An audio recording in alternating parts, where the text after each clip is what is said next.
Bismillahirrahmanirrahim. Assalamualaikum warahmatullahi wabarakatuh. Teman-teman, hari ini akan berbagi tentang ampas-ampasan lagi ya teman-teman. Yaitu salah satunya ampas singkong atau ampas telo atau gamblong yang sering kita pakai di sekitar kita ketika kondisinya farm kita itu mungkin dekat dengan pabriknya gitu ya.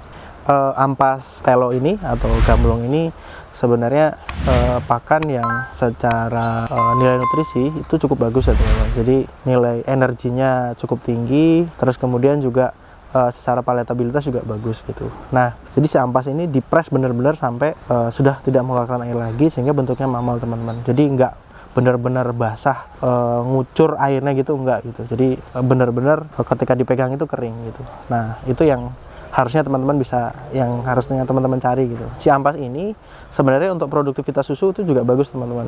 Jadi peningkatannya bisa meningkatkan antara 200 sampai 300 ml per ekor per hari. Sama dengan ampas tahu kemarin. Kalau ampas tahu itu proteinnya yang cukup tinggi, kalau ini energinya yang lumayan tinggi, sedangkan protein di bawahnya ampas tahu seperti itu. Nah, ini bisa kita pakai. Caranya seperti apa? Nah, caranya ya sama seperti ampas tahu, sebenarnya tinggal di ini aja.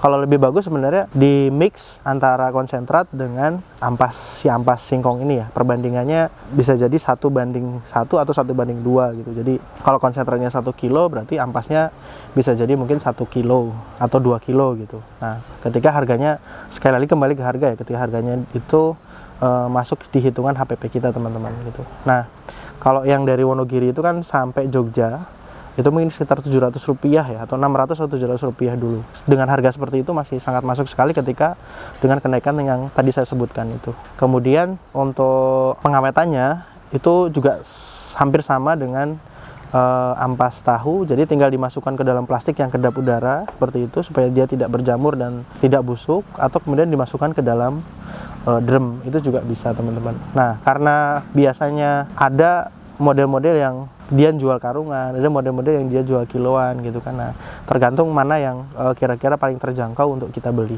Secara nilai gizi, ampas ini sebenarnya juga bagus untuk pembesarannya teman-teman. Jadi karena energinya tinggi, nah, ketika pembesaran itu kan selain kebutuhan proteinnya tinggi, juga kebutuhan energinya harus tinggi gitu ya teman-teman. Nah, ini bisa dipakai sebagai bahan tambahan dalam proses pembesaran mulai dari lepas sapi sampai dia siap kawin gitu. Nah, untuk mengurangi kos misalkan seperti itu, kalau konsentratnya separuh dari kebutuhan, nah ampas gamblongnya ini yang diperbanyak misalkan gitu.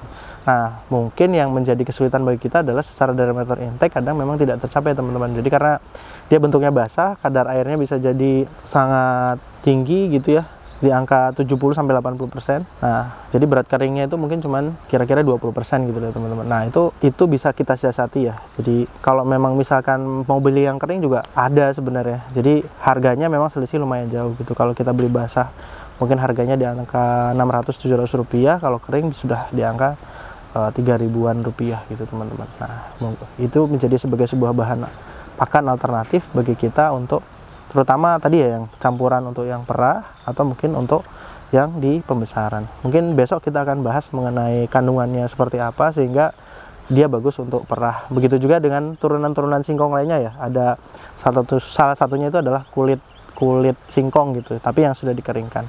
Dan bentuk kulitnya seperti apa, nah itu nanti yang akan kita bahas di video berikutnya. Mungkin itu yang bisa saya share hari ini. Jangan lupa like dan subscribe. Kita ketemu di video selanjutnya. Assalamualaikum warahmatullahi wabarakatuh.